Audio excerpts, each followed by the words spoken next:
আমি লইটে মাছগুলো ভালোভাবে ধুয়ে নিয়েছি, নিয়ে লইটে মাছের ফ্রাই করবো। তার জন্য এই যে ধরে এই একটু লেবু ছিল তাই দিয়ে আর দেব সামান্য নুন দিয়ে এটাকে একটু মাখিয়ে রেখে দিলাম। অল্পই করবো, এই যে দিয়ে চলো মাখিয়ে রেখে দিই। তারপরে এর মধ্যে কী কী দিচ্ছি তারপরে দেখাচ্ছি। বন্ধুরা দেখো খুব আকর্ষণীয় লাগছে এটা,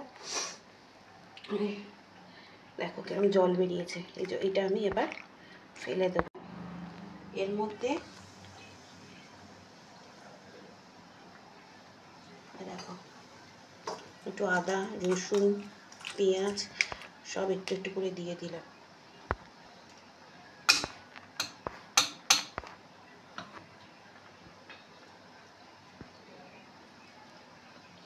একটু ধনে পাতা সামান্য, আর একটুখানি নুন দিই, না হয় একটু হলুদ,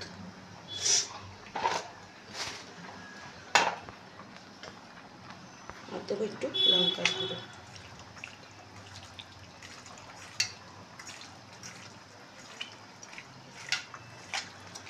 সব মাখানো রেডি আমার। চলো এর মধ্যে একটু কর্নফ্লাওয়ারটা দেবো, হাতটা ধুয়ে তারপর নিচ্ছি। সামান্য আমি একটু কর্নফ্লাওয়ার অ্যাড করে দিলাম।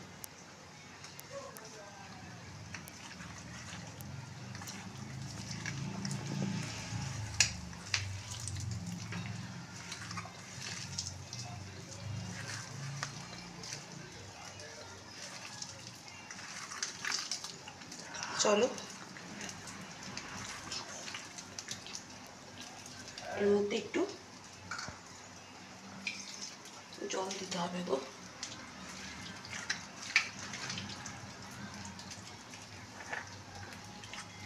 এই যে আমার মাখানো রেডি।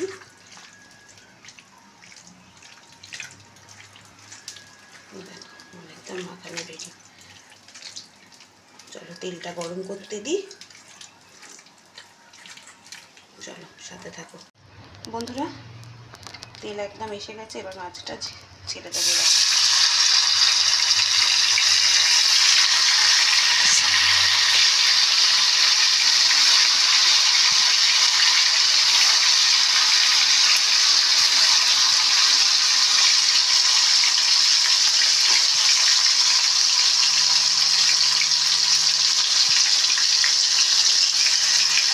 আর একদম নিবা আলুনে ভাজাতে হবে আস্তে আস্তে করে।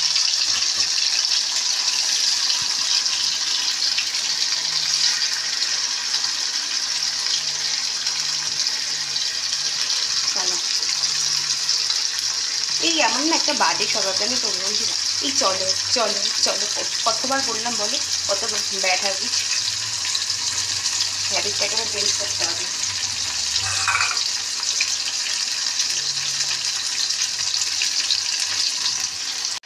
এবার দেখো উল্টে দেবো।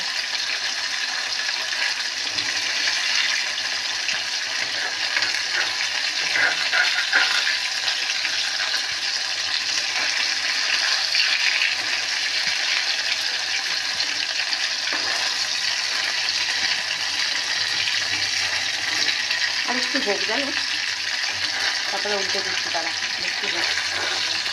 বন্ধুরা একদম রেডি হয়ে গেছে আমার লইটা মাছ ফ্রাই। একদম নরম মাছ তো, লেবু দিলে একটু শক্ত থাকে।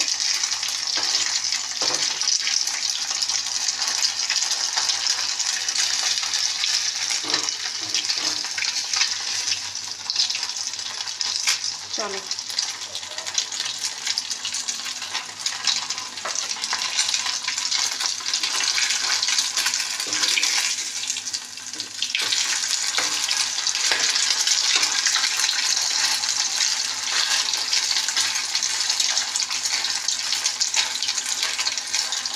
ঠিক আছে, একটু ঠিকঠাক করে ভাজলে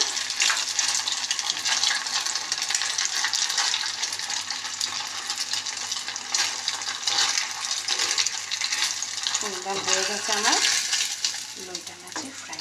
কেমন হয়েছে অবশ্যই কমেন্ট করে জানিও। তুলে নিলাম। চলো আজকের মতন এখানেই বিদায় নিচ্ছি লইটে মাছের ফ্রাই দিয়ে। চলো টাটা।